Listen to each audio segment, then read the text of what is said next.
Welcome back to When Harry Met Board Games, where we feed our people with relatable content, and our victory condition is your satisfaction. I'm Harry, and today we have a very interesting topic for discussion. The title of this video is 8 Things That Stupid People Believe About Board Games. And before I go any further, I'd like to clarify the fact that I don't actually think that the people who believe the things I'm about to talk about are actually stupid. I don't believe they have low IQs and that they lack intellect. As a matter of fact, this is more things that are stupid. The people themselves are not necessarily stupid. Quite often they're coming from a place of ignorance, right? Lack of exposure to the actual modern board game hobby as you and I might know it today. So again, I do not want to take a shot at these people and their intellect. These people could be very intelligent, smart folks who have accomplished a lot, probably have postgraduate degrees. But for whatever reason, they believe these things about the board game hobby or the board games in general that are not true. So let's talk about first my number 8, which is the idea that board games are too expensive. And I grant you the fact that the board game hobby can be pretty expensive for a lot of us who are in it, but that's because we are addicted to the purchase of more and more board games, right? But for a more moderate person, an individual board game does not necessarily cost a lot of money. You can get lots of games for under 20 bucks, under 30 bucks. Yes, there's some huge, massive games that cost 70, 80, maybe even 100 plus bucks. But at the end of the day, your average board game is not so expensive. Also, categorizing something as expensive or too expensive is very relative. You have to factor in people's socioeconomic status, their incomes, their net worth, and things like that. But what I find very interesting is that a lot of these people that look at a board game and say, oh, that costs 35 bucks. Wow, that's expensive. They're buying lots of things that are very expensive that perhaps they're not going to use as much as I might use that $35 board game. The problem is that with the mass market games and how cheap they can be, right, because of the low production quality, people are used to seeing board games and being like, hey, they should be 18 to 20 bucks, even for like a really, really big box. But again, these smaller publishers that are not Hasbro, right, Milton Bradley and all these other older games, they print these games in smaller amounts, so they cannot sell them in bulk. So again, the price point does go up a little bit. And again, the production quality, the art, and the actual material that they use for these games, it costs money, so they have to bump up the price point to some extent and make sure that everybody gets their cut and that everybody gets paid. Number 7 stupid thing that people believe about board games is that the games that you find at Walmart, at Target, at Toys R Us, that these are representative of the entire board game hobby. Basically, if you cannot find it at that store, it must not exist, or it's some sort of small-time independent project. But that's not the case at all. There's so many very thriving, successful board game publishers who lots of their games do not make it to these mass market stores like Target and Walmart. But again, these games are very much successful and thriving and have a market out there for them, namely us, the hobbyists within the board game hobby. But a lot of people, they believe that all of those games should be found in Target and Walmart. And when they look at our collection and they see these games, they're very dumbfounded by the fact that they've never heard of them. They've never seen them anywhere. Like, how can it be? So again, that's a very ignorant thing to believe about board games, that we're just limited to the amount that we find in Targets and Walmarts. No, there are so many board games out there, thousands upon thousands of board games, just the ones that are in print, not to mention the fact that there are even thousands more that have gone out of print over the years. The number 6 stupid thing that people believe about board games is that they're just not for me. And I'm not saying that board games are for everybody, but to jump to the conclusion that board games are not for you due to your bad experiences with Monopoly, the game of life, and Sorry, it's just not fair. You know, it's the equivalent of saying that football is not for you just because you watched a couple high school football games, right? I mean, yes, it's fun to watch high school kids play football, but at the end of the day, the epitome of the sport from an entertainment perspective is watching the professionals play. So it's the same thing. Like, these board games, yes, they're mass market. They're what you have known as board games your whole life. But until you've been exposed to some of these more modern designs, you cannot fairly assess whether or not board games are for you or not. And yes, after you've tried a few designer games, you might say, hey, this is cute, this is interesting, I appreciate and respect the work that goes into it, but yeah, it's not for me. It's not something I want to spend my free time doing. But before you've done so, I think it's unfair, and it comes from a place of ignorance to say that board games are simply not for you. The number 5 stupid thing that people believe about board games is that it's all about luck. We are so conditioned from our childhood with so many roll and move games like Sorry, games like Clue, Monopoly, Life, which is more like a spin and move, where all of your decisions, all of your opportunities are determined by the roll of a die or the spin of a wheel. It's all up to chance, and there's very little that you can do. Yes, there's some hints of strategy, but for the most part, the major decisions are being determined by the dice roll. Well, that's not the case with all games. There's lots of games. There's games like abstract strategy games where there's almost no element of luck. It's pure strategy and decision making. And then, yes, even the more mainstream games within the actual board game hobby, as we know it today, they do feature a good element of luck. And I think that luck is a healthy component of gameplay. I think it's good to have some luck because it also evens the playing field for everybody to play, and it makes games accessible and appealing to other people, right? Because if it's all just about skill, then a person might not want to play because they might not feel that they're good enough. So having that luck factor, it's a good thing. However, the more clever board game designs nowadays, the more appealing, attractive board games find a good balance between luck and deterministic strategy, right? You have to have a little bit of control of what you're doing, and that's really what's the appealing thing in the board game, knowing that whatever success you might experience, whatever good things you might accomplish, a lot of it was because of the decisions and the choices you made, because of the cleverness that you exercise in your decision making, and not just because you rolled the right number on a die, although that can be very, very exciting. So again, I'm not saying that believing that luck is a big thing in games is stupid. I'm thinking that the stupid thing is believing that it's all about luck. The number 4 stupid thing people believe about board games is that they are too complicated. And this is kind of like the other side of the coin from the games are all about luck. I find that lots of people, once they are exposed to board games, more modern board game designs, once they just even see them on the table and see people play through a few rounds of them, usually a response that people will quite often say is, they look too complicated. And you find very intelligent, very smart people who will say that about a board game. So again, it doesn't come from a place of low IQ or lack of intellect. It's really just lack of exposure and ignorance. It's the idea that for your entire life, you were so used to looking at board games that all you had to do was look at them for a few seconds, and the board itself would basically tell you how the game played. Or if all you did was play Monopoly, you have all of these Monopoly clones that you play afterwards. So the rules are pretty much simple. You roll your dice, you move, and you do whatever the spot you land on says. So from that exposure to actually seeing games where people are taking the time to stop and think before they actually move or carry out a decision, to hearing games where people actually have to explain the rules for 5, maybe even 10 minutes, it's really a radical paradigm shift for lots of these people. And again, it all comes from their exposure of childhood as to what games were.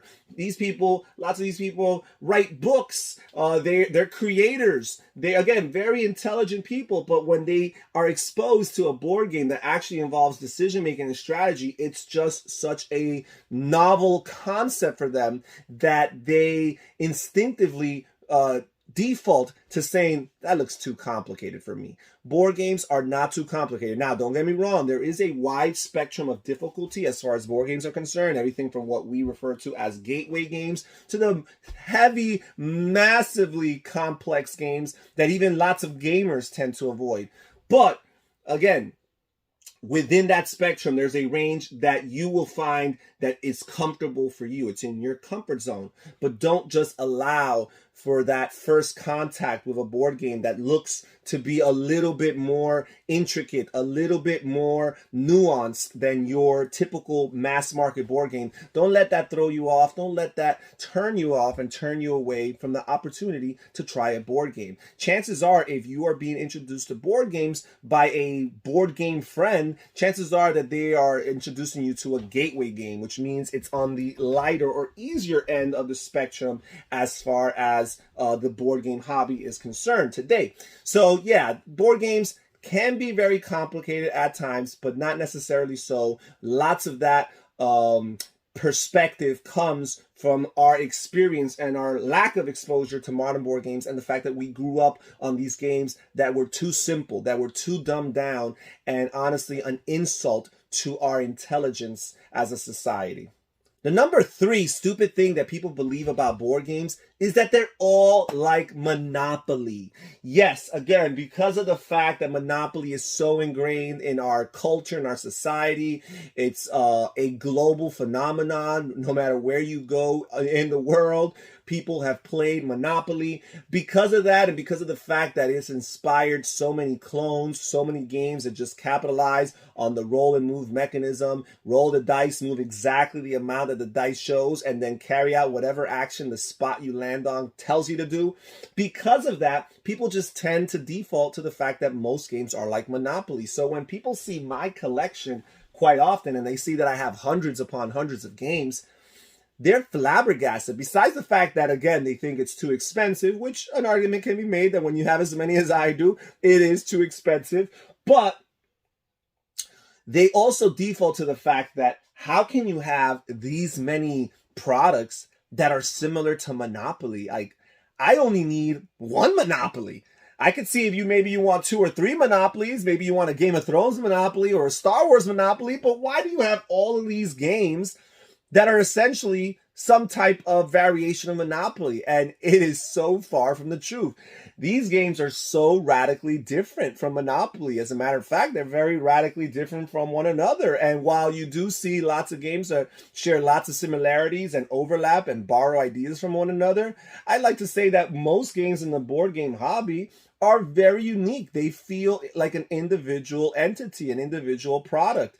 And again, if you play some of the games that inspire them, you might see the inspiration and you might see the overlap, but each of these games could stand alone as a product that can be sold. And as a matter of fact, most games in the modern board game hobby are very radically distinct and different from Monopoly, because that roll and move mechanism has become an object of hate and scorn. People in the board game hobby totally avoid it and evade it to the point where it's probably not even fair to the mechanism. There probably is more of a place for the roll and move mechanism that the modern board game hobby has assigned to it. But again, these games are very different than Monopoly. So that idea, again, comes from a place of ignorance. It comes from a lack of exposure, that once people play a few games, they'll realize how different these games are than Monopoly. The number 2 stupid thing that people believe about board games, and numbers 1 and 2 were very close, and they're the ones that irk me. They're the ones that annoy and upset me. These other 6, I can look at them and I can like laugh and say, oh, how innocent, how naive, right? How gullible. But these top 2, it actually makes my blood boil that people believe this, and not only believe this, but use these beliefs and express them in a very condescending fashion. The number 2 stupid thing that people believe about board games is that they are boring. That is such, oh man, like the common phrase that people use is, oh, board games, they're so boring. I'm bored. I don't want to play a board game. And again, that is just a very a comment that comes from a place of ignorance and condescension. First of all, yes, a lot of the board games that you were exposed to are very boring. And again, all of these perspectives come from your exposure. If you are exposed to poor music, then you're going to grow up thinking that music sucks. Doesn't mean that all music sucks, but perhaps you'll grow up to believe that. Same thing with books. If you grew up to read really boring, bad books, you might believe the same thing when you grew up. And it applies to board games as well. Yes, you think that board games are boring because the ones you have played are boring. And again, it's so condescending, and I find that among all the hobbies out there, board games or board gaming is one of the hobbies that takes the most flack as far as people being condescending and offensive. Nobody makes fun of people for being sports fans or for being movie fans. Nobody makes fun of people for enjoying fishing or bowling or video games. But when you play board games, you better have some thick skin, because the people who find out about that, they're going to poke some fun at you. And again, it all comes from their perspective and ignorance as far as what the board game hobby is and what it entails, the things about the board game hobby that attract or appeal us as gamers. They don't know what it is, and they're very much confused. And again, these condescending comments like board games are boring. How can you play board games? Yeah, not at all. Not at all. My number 2 stupid thing that people believe about board games, that they're boring. And finally, my number 1 stupid thing that people believe about board games, and again, it bothers me, it upsets me, I am filled with anger when I hear things like this, and it's the idea that board games are for children. Board games are for kids. You are so immature, you play board games. We've gotten to a place in our society today where video gaming has been embraced by mainstream society. And nowadays, back when I was a kid, if you played video games, you know, people made fun of you a little bit or what have you. And there was, you know, some question as far as your maturity is concerned. But nowadays, people play video games into their 40s, their 50s. People make a living off of it, careers off of it, YouTube channels off of it, professional competitive gamers. But the board game hobby still has not reached that respect or acceptance in the mainstream hobby, in the mainstream world. And people look at people that play board games as childish, as immature. I've had my maturity questioned a few times over the years because of my hobby in the board game world. And I had one person who came to my house. I wasn't there, actually. I was an electrician to fix something electricity related. And he saw my board game collection and looked at my wife and said, "Oh, so you have a grown-up child." You know, after she told him that the board game collection was mine, that it wasn't, you know, one of our children's board game collection, it was mine. So, "Oh, you have another child, you have a big child, a grown-up child."